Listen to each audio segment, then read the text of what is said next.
स्वागत है दोस्तों आप सभी का आज की इस वीडियो में। आज हम पढ़ेंगे क्लास 12th की हिस्ट्री का न्यू सिलेबस के अकॉर्डिंग जो चैप्टर 6 है। आपका पांचवा चैप्टर जो काट दिया गया है सेशन 2020-21 के लिए, ये चैप्टर है 6 भक्ति सूफी परंपराएं।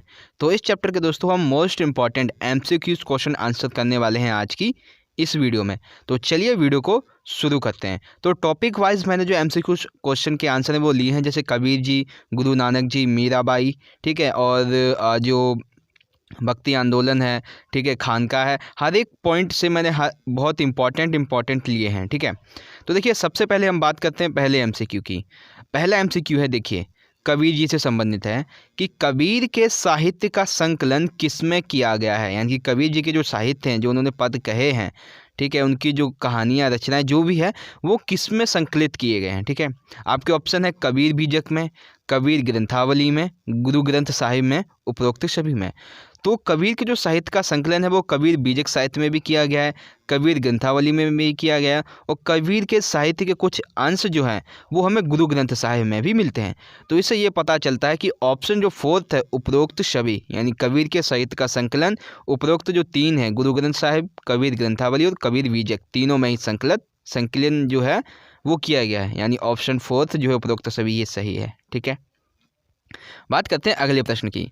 अगला प्रश्न भी कबीर जी से ही संबंधित है। देखिए क्या है कि कबीर की मुख्य शिक्षा नहीं है, यानी कि इनमें से एक शिक्षा ऐसी है जो कि कबीर की शिक्षा नहीं है, कबीर जी की शिक्षा नहीं है। देखिए पहला पॉइंट है, देखिए ऑप्शन तो 5 हैं, ठीक है, लेकिन आप पे 4 ही आएंगे। तो यहाँ पे देखिए क्या है कि मैं आपको ऑप्शन ज़्यादा देने की कोशिश कर रहा हूँ कि इसमें आपको कबीर की मुख्य शिक्षाओं के बारे में भी पता चल जाएगा और कौन सा कथन गलत हो सकता है ये भी आपको पता चल जाएगा, ठीक है।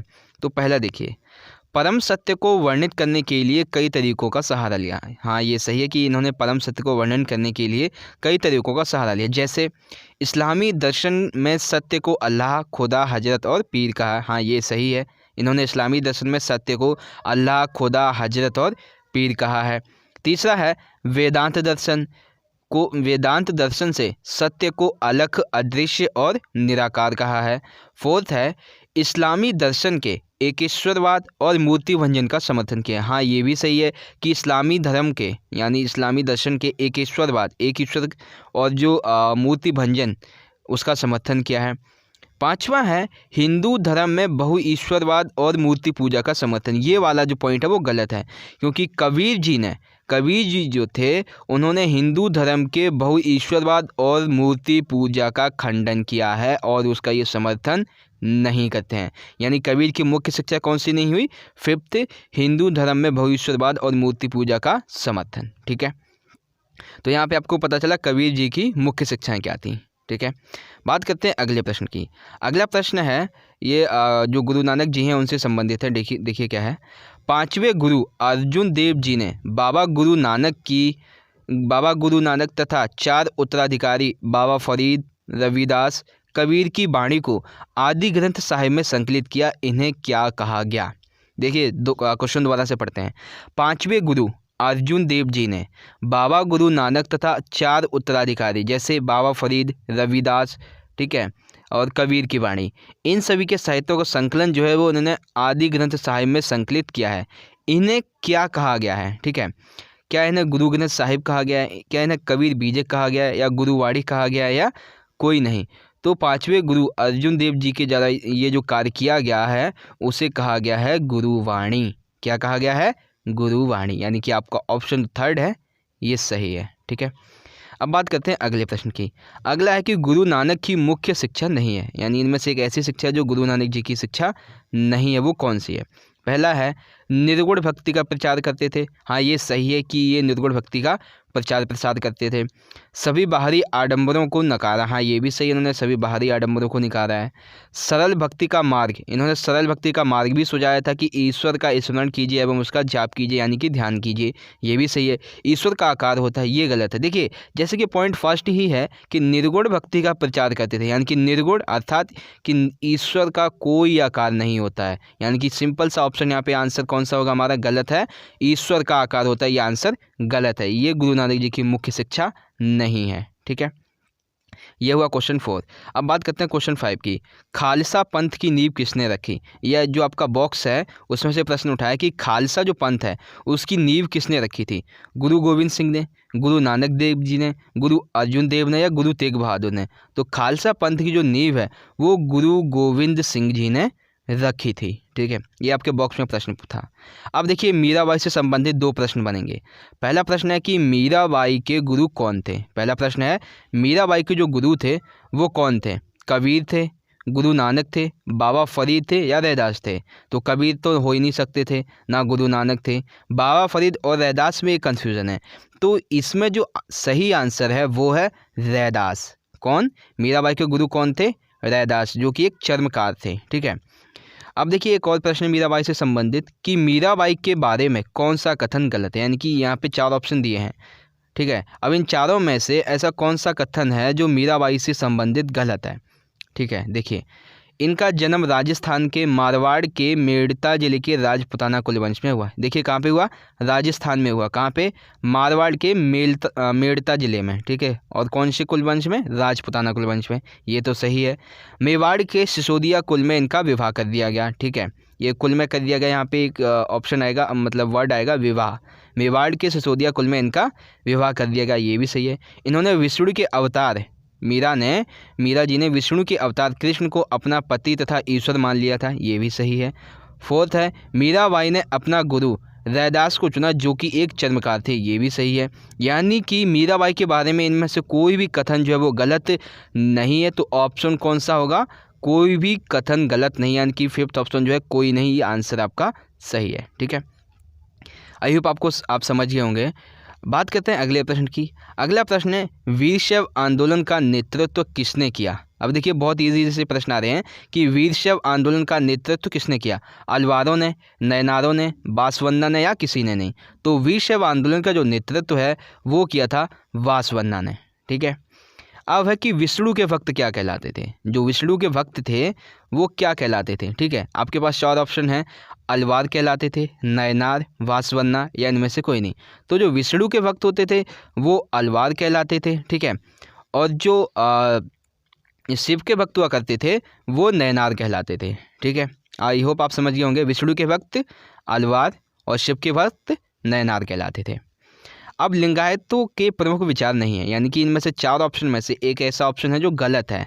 ठीक है, जो कि उनका जो प्रमुख विचार है वो नहीं है। ठीक है, ये शिव की आराधना लिंग के रूप में करते थे, हाँ ये सही है। ये शिव के आराधना एक आकार देते थे लिंग की तरह, उसमें करते थे। ठीक है, जैसे 12 ज्योतिर्लिंग है उसकी तरह से। ठीक है, मृत्यु उपरांत भक्त शिव में लीन हो जाएंगे, हाँ ये मानते थे कि जो भक्त होते हैं, शिव के भक्त होते हैं, उनका पुनर्जन्म नहीं होता है और ये सीधा मरने के बाद भक्त जो होते हैं वो शिव में लीन हो जाते हैं। ये अपने मृतकों को विधि पूर्वक दफनाया करते थे, धर्मशास्त्रों की तरह उन्हें जलाते नहीं थे, ये भी सही है। वयस्क विवाह और विधवा पुनर्विवाह को अस्वीकार किया, ये गलत है, क्योंकि जो लिंगायत थे इन्होंने वयस्क विवाह और विधवा पुनर्विवाह को स्वीकार किया था और इन्होंने इसका समर्थन भी किया था। ठीक है, यानी कि आपका ऑप्शन जो 4th है वयस्क विवाह और विधवा पुनर्विवाह, ये वाला ऑप्शन जो है वो गलत है। ठीक है, आई होप आप समझ गए होंगे। अब बात करते हैं अगले प्रश्न की। अगला है कि देवी की आराधना की पद्धति क्या कहलाती है? यानी कि देवी की जो आराधना थी वो की जाती थी, तो उस पद्धति का जो अनुसरण था किया जाता था वो पद्धति क्या कहलाती थी? निर्गुण भक्ति, आपके ऑप्शन है निर्गुण भक्ति, सगुण भक्ति, तांत्रिक या फिर कोई नहीं। तो देखिए निर्गुण भक्ति भी नहीं हो सकता क्योंकि देवी की आराधना पद्धति के बारे में बोला जाता है, तो सगुण भी नहीं होगा। यानी कि वो जो एक प्रथा थी, जो पद्धति थी, वो तांत्रिक पद्धति कहलाती थी। ठीक है, यानी कि देवी की आराधना पद्धति क्या कहलाती है? तांत्रिक। अगला प्रश्न है भक्ति संतों की जीवनचर्या कैसी होती थी? जो भक्ति संत हुआ करते थे इनकी जीवनचर्या कैसी होती थी? ठीक है, आपके ऑप्शन है भक्ति संत अपना सारा जीवन घूम घूम कर बिताते थे। भक्ति संत अपना सारा जीवन कैसे बिताते थे? घूम घूम कर। और ये जिस भी सुंदर और पवित्र प्राकृतिक स्थल को देखते थे उसे अपने इष्ट देवता का निवास स्थल घोषित कर देते थे और वहाँ पे उसकी पूजा करते थे। और ये आधुनिक समय में तीर्थ स्थल के रूप में विकसित हो गए। आप 4th ऑप्शन है उपरोक्त सभी। तो यानी कि भक्ति संतों की जो जीवनचर्या थी वो उपरोक्त सभी एक जैसी थी, मतलब जो ऑप्शन तीनों हैं 1 से 3 तक के ये सही है। यानी कि आपका ऑप्शन जो 4th है उपरोक्त सभी, ये सही है। ठीक है, अब देखिए क्वेश्चन नंबर 12। अब ये जो 12वां प्रश्न है, पहले आप प्रश्न पढ़ लीजिए। भक्ति संतों के राज्यों के साथ संबंध के बारे में कौन सा कथन गलत है? जो भक्ति संत हैं, ठीक है, इनका राज्यों के साथ संबंध कैसे थे उसके बारे में एक कथन जो है वो गलत है। वो कौन सा कथन है? ठीक है, देखिए आपके पास 5 ऑप्शन है। पहले देखिए ऑप्शन मैं 4 अंडरलाइन करता हूँ। देखिए, भक्ति संत दक्षिण भारत के कृषक समाज के द्वारा सम्मानित होते थे, हाँ ये सही है। चोल सम्राटों के द्वारा मंदिरों का निर्माण करवाया गया, ये भी सही है। चिदम्बरम, तंजावुर और गंगेकोड़ा चोलपुरम, इसमें शिव की कांसे की मूर्ति की स्थापना करवाई गई, ये भी सही है। प्रांतक प्रथम द्वारा अप्पाल संबदर और सुंदरार की प्रतिमा शिव मंदिर में स्थापित करवाई गई, ये भी सही है। यानी कि ऑप्शन 4 जो है कि इस प्रश्न का जो आंसर है वो इनमें से कोई सा भी गलत नहीं है, यानी कि आंसर जो 5th है इनमें से कोई नहीं, ये सही है। भक्ति संतों के राज्यों के साथ संबंधों के बारे में ये जो क्वेश्चन था, आई होप आपको समझ में आया होगा। ठीक है, अब देखिए अगला प्रश्न। सूफी संतों के राज्यों के संबंध के बारे में कौन सा कथन गलत है? जो सूफी संत हुआ करते थे, राज्यों के साथ उनके कैसे संबंध थे उनके बारे में एक कथन गलत है, कौन सा? शासक मानते थे, जो शासक हुआ करते थे वो मानते थे कि सूफी संत अल्लाह और व्यक्ति के बीच एक कड़ी का कार्य करते हैं, ये सही है। सूफी संतों ने शासकों के लिए इतिवृत्तों में चित्रों का समर्थन किया था, ये भी सही है। जो शासक हुआ करते थे वो इन सूफी संतों की दरगाह की जियारत करते थे, जैसे अकबर ने की थी। ठीक है, 5वां है इनमें से कोई नहीं, यानी कि 4th ऑप्शन है कोई नहीं। तो सूफी संतों के बारे में इनमें से कोई भी कथन जो है वो गलत नहीं है। ठीक है, अब देखिए अगला प्रश्न है, खानकाह में जीवन कैसा था? अब देखिए खानकाह के बारे में आ गया कि जो खानकाह हुआ करती थी उसका जीवन कैसा था। खानकाह का नियंत्रण शेख अथवा पीर करते थे और उनके मुर्शिद करते थे, यानी खानकाह का जो नियंत्रण था वो शेख, पीर और उनके मुर्शिद करते थे, ये सही है। खानकाह में शेख अपने परिवार तथा मुरीदों के साथ रहता था, ये भी सही है। यहाँ लोगों को द्वारा मिलने वाले फतूह यानी लंगर से, यानी बिना मांगी जो खैर होती थी उससे रस्सियों का संचालन होता था, यानी कि यहाँ के जो लोग थे, लोगों के द्वारा जो लंगर मिलने वाला जो लंगर होता, जो भंडारा होता था वो फतूह मतलब बिना मांगी खैर से चलता था। उपरोक्त सभी, तो खानकाह में जीवन जो था वो उपरोक्त वर्णित तीनों कथनों के आधार पे होता था, यानी कि ऑप्शन 4 जो है उपरोक्त सभी, ये सही है। ठीक है, अब देखिए क्वेश्चन नंबर आता है 15। अब ये 15 देखिए, अब सूफियों के बारे में आ गया कि सूफी सिलसिले की कड़ी में निम्नलिखित में से कौन सा कथन सही नहीं है? उलेमा, शेख अथवा पीर, पैगंबर मोहम्मद, मुरीद। तो ये उलेमा है, ये इस्लामी जगत के उलेमा और मतलब ये बेशरिया और बाशरिया वाले दो भागों में बटे हुए थे। ठीक है, तो सूफी सिलसिले की कड़ी के संबंध में उलेमा बिल्कुल भी नहीं आते, यानी कि ऑप्शन जो फर्स्ट है ये गलत है। ठीक है, अब है क्वेश्चन नंबर 16 कि सबसे पूजनीय दरगाह किसकी है? ठीक है, सबसे पूजनीय दरगाह किसकी है? शेख निजामुद्दीन औलिया की, शेख नसीरुद्दीन औलिया की, ख्वाजा मोइनुद्दीन चिश्ती की, या इनमें से कोई नहीं। तो सबसे पूजनीय जो दरगाह मानी जाती है वो शेख ख्वाजा मोइनुद्दीन चिश्ती की मानी जाती है। ठीक है, यानी ऑप्शन 3 जो है वो सही है। 18वां प्रश्न है, सम्राट अकबर की राजधानी क्या थी? यानी कि जब दिल्ली सल्तनत की स्थापना हो रही थी उस समय सम्राट अकबर की राजधानी क्या थी? लाहौर, मुल्तान, दिल्ली, फतेहपुर सिकरी। तो उस समय जो अकबर की राजधानी थी वो थी फतेहपुर सिकरी। ठीक है, अब देखिए क्वेश्चन नंबर 19। मोहम्मद बिन कासिम ने सिंध पर आक्रमण कब किया? मोहम्मद बिन कासिम ने सिंध पर आक्रमण कब किया? 611 में, 711 में, 811 में, या 650 ईस्वी में? तो इस प्रश्न का जो आंसर है दोस्तों, आप मुझे कमेंट करके बताइए कि इस प्रश्न का आंसर क्या है। ठीक है, इसके लिए मैं आपको मतलब आप एक कमेंट में लिखिएगा question number 19 and answer option 1 2 3 4 में से कौन सा सही है। ठीक है, ये आपके लिए होमवर्क है।